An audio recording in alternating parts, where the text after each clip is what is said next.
Hello प्यारे बच्चों, कैसे हो आप सभी। आज हम मैसे या एचसीएफ सीखेंगे, भाग विधि और गुणनखंड विधि, दोनों विधियों से।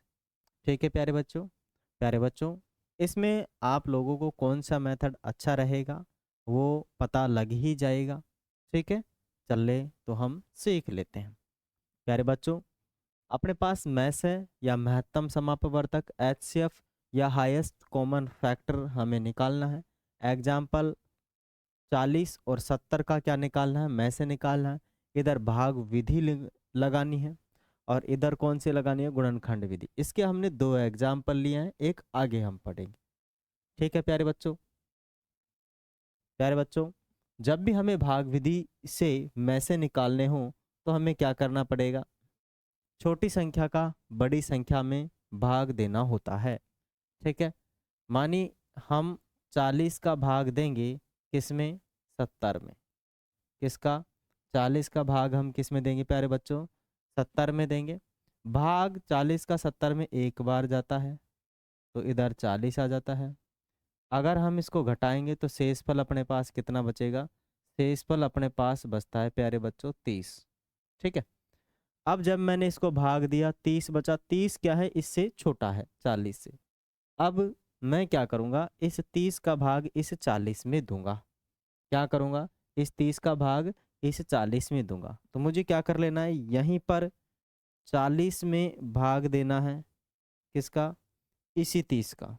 तो 30 का इसमें भाग दूंगा, फिर एक बार जा रहा है, फिर 30 बच रहा है, और फिर कितना बच रहा है, सॉरी 10 बच रहा है। ठीक है, अब फिर मुझे क्या करना है, फिर वापस से जब तक यहाँ पर 0 0 नहीं आ जाए नीचे शेषफल, तब तक मुझे भाग देते रहना है। अब फिर मैं क्या करूँगा, इस 30 में फिर भाग दूंगा इस 10 का। जब मैंने भाग दिया तो ये कितनी बार गया, 3 बार, और इस बार शेषफल कुछ नहीं बचा। ठीक है, माने 0 बचा। तो मैं ये कंसिडर कर सकता हूँ कि ये जो 10 होगा, क्या, जो 10 है यही क्या है, HCF या मैसे है, जो दी गई संख्या है उनका। ठीक है, दी गई कौन कौन सी संख्या है आपके पास, आपके पास 40 और 70 थी प्यारे बच्चों। ये थी आपकी भाग विधि। अब गुणनखंड विधि को भी सीख लीजिएगा। कैसे, मानिए अपने पास कितना है, एक तो 40 है और एक कितना है, 70। दोनों का मुझे अलग अलग क्या निकाल लेना है, गुणनखंड निकाल लेना। 2 का भाग दूंगा 20 बार जाएगा इसमें, फिर 2 का भाग दूंगा, फिर इसमें 10 बार जाएगा, फिर 2 का भाग दूंगा, फिर इसके अंदर 5 बार जाएगा, फिर 5 का दूंगा, फिर इसमें कितनी बार जाएगा, एक बार। ठीक है, तो ये था अपने पास 40 का गुणनखंड। अब 70 का भी गुणनखंड कर लेना है हमें, माने 70 का भी क्या कर लेना है, अभाज्य गुणनखंड।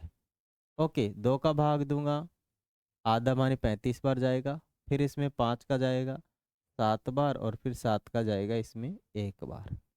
प्यारे बच्चों, दोनों के अंदर जो फैक्टर कॉमन होगा ना, माने जो दोनों में समान होगा, वही क्या होगा, इसका में से होगा, HCF होगा। ठीक है, चेक कर लेते हैं कौन कॉमन है, कौन है। देखो, एक दो इधर भी है, एक दो इधर भी है। इधर दो काफी सारे हैं लेकिन उधर नहीं है, केवल एक ही है, तो एक ही हमें लेना है। तो मैसे के लिए मुझे दो तो ले ही लेना है, और एक 5 इधर भी है, एक 5 इधर भी है, तो एक 5 और ले लेना। इसके अलावा इनमें और कोई कॉमन नहीं है प्यारे बच्चों। तो इसका जो अपना आंसर रहने वाला है, वो आपका जो आंसर होगा कौन होगा, इन दोनों का मल्टीप्लाई मानी गुणा। तो कितना हुआ इन दोनों का मल्टीप्लाई, 10। तो इसका में से या फिर HCF कितना होगा, 10 होगा। इधर भी अपने पास 10 आया था, और इधर भी अपने पास कितना आया है, 10 आया है। ठीक है प्यारे बच्चों, ये जो मेथड है आपके, दोनों के दोनों मेथड मैंने आपको बताए हैं एक एग्जाम्पल के साथ। एक और इसका एग्जाम्पल अपन करते हैं, चलें आगे लीजिएगा। वही अपने पास भाग विधि है, गुणनखंड विधि है। इस बार मैंने 45 और 50 लिया है। ठीक है, भाग विधि में क्या करना होता है, वही छोटी संख्या का भाग किस में देना है, बड़ी संख्या में भाग देना है। तो मैं 45 का भाग दूंगा किस में, 50 में। 45 का भाग 50 में एक बार जाता है और यहाँ लिख दूंगा मैं 45। ठीक है, कितना लिख दूंगा प्यारे बच्चों, 45 लिख दूंगा। ठीक है, अब क्या करना है मुझे, अब 50 में से 45 गया तो 5 बचेगा। आपको पता है अभी यहाँ पर जीरो नहीं आया, जब तक नीचे 0 0 नहीं आ जाता है तब तक मुझे भाग देते हुए नहीं रुकना है। अब जो शेषफल बचा है उसका किस में दूंगा, जिससे भाग दिया गया था। तो मानी मैं 45 में फिर किसका भाग दूंगा, 5 का। जब मैं 5 का भाग दूंगा तो 9 बार जाएगा, 9 पंजे 45 और बचेगा अपने पास कुछ नहीं। अब मेरे पास यहाँ कुछ नहीं बच गया तो केवल जो 5 है ना, वही इस संख्या का क्या हो जाएगा, इन दोनों संख्याओं का HCF या फिर क्या हो जाएगा, में से हो जाएगा। कितना में से है इसका, इसका में से है 5। ये इसका हो जाएगा आंसर। जरा चेक करते हैं उधर भी गुणनखंड विधि से यही आंसर आता है या नहीं। ठीक है, चलिए तो गुणनखंड विधि लगाऊंगा तो मैं 45 में 3 का भाग दूंगा, 15 बार जाएगा। फिर 3 का भाग दूंगा, 5 बार जाएगा। फिर 5 का भाग दूंगा तो 1 बार जाएगा। मानी ये हो चुके 45 के अभाज्य गुणनखंड। फिर मैं 50 का अभाज्य गुणनखंड करूंगा तो 2 का भाग दूंगा, 25 बार जाता है 50 में, आधा कर दो। फिर 5 का भाग जाता है कितनी बार, 5 बार, और फिर 5 का भाग जाता है 1 बार। प्यारे बच्चों, मैंने दोनों को क्या कर लिए हैं अभी, अभाज्य गुणनखंड। अब HCF या में से कौन होगा, या महत्तम समापवर्तक कौन होगा, वही होगा जो दोनों के अंदर कॉमन होगा। तो यहाँ दोनों में कॉमन कौन है, में से निकालने के लिए दोनों में कॉमन होना चाहिए। में से निकालने के लिए दोनों में कॉमन कौन होना चाहिए, एक तो है आपका 5।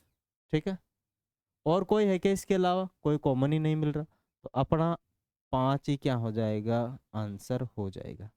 क्या हो जाएगा, 5 ही अपना आंसर हो जाएगा। प्यारे बच्चों, जहां तक है अपने दोनों में ही कोई दिक्कत थी नहीं, दोनों ही कितने बढ़िया तरीके से हम कर पाए, है ना। और इधर भी 5 आंसर आ चुका है, इधर भी 5 आंसर आ चुका है। कितना सिंपल है ना। और आप लोग परेशान हो जाते हो, काहे को होते हो भाई। यदि आप लोगों को वीडियो अच्छा लगा है तो चैनल को लाइक शेयर एंड सब्सक्राइब करें, और फेसबुक पेज पर आप जाकर आप हमें फॉलो कर सकते हैं। ठीक है, इंस्टा पर भी आप हमें फॉलो कर सकते हैं, और ट्विटर पर भी जा सकते हैं, और अपना एक और चैनल है क्या बोलते हैं, ठीक है, उस पर भी जाकर आप फॉलो कर सकते हैं। वहाँ पर भी हम केवल स्टडी का ही वीडियो डालते हैं और कोई वीडियो नहीं डालते हैं। अच्छा लगा है तो please like share and subscribe करना ना भूले, और सभी मित्रों के पास भेज दो, क्योंकि हम आपको आपकी जिम्मेदारी लेते हैं आपको सिखाने की। चले अगले वीडियो में फिर मिलेंगे। धन्यवाद, थैंक यू।